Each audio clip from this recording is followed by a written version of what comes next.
Joe McMoneagle was a US Army intelligence officer who saw active service in Vietnam. In 1970, he fell seriously ill and almost died. When he recovered, he found he had psychic powers. McMoneagle was soon working with other psychics for the CIA. We were mostly concerned with targeting the Soviet Union, the PRC, China, some of our other enemies, Libya, Iran, Iraq. The CIA psychic spy program was called Project Stargate. It was based at SRI, the Stanford Research Institute. The project leader was senior research physicist Ed May. It was May's long-term study of psychics like Joe McMoneagle which had originally prompted the call from the CIA. So they asked the California psychics at SRI, can you tell us what's happening there? And with mixed results, nonetheless, there was enough information that convinced the CIA this is worth investigating in a serious way. We set up our own test of Joe McMoneagle's remarkable claims with a simple experiment.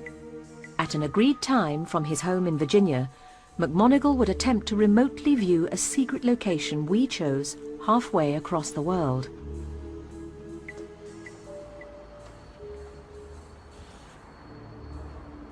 McMoneagle's task? To pinpoint where this man was at a given time somewhere in Europe. The target location was unknown to McMoneagle or anyone connected with him. All he had to go on was a photograph of the man and his own psychic vision. McMoneagle picks up mental fragments of information, sight, sounds, even smells. He begins sketching. Well, first thing I'm getting is sort of a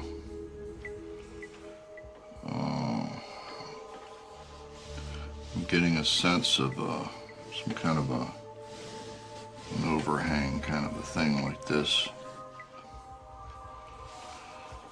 And I get an impression of a very large overhang.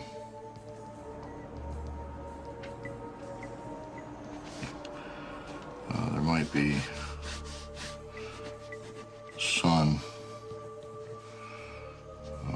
through a skylight.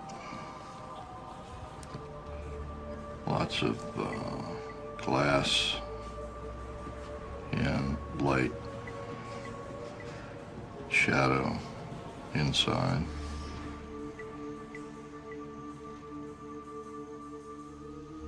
And it probably is adjacent to either a subway stop or some kind of a train station.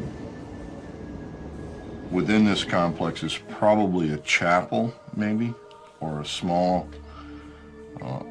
church within the complex itself. And engine noises that aren't cars. McMoneagle got many elements of the location right. It was the ultra-modern Stansted Airport near London, England. But in spite of drawing something very like a jet engine, Joe didn't get the airplanes. Not a conclusive experiment, but enough to make you wonder.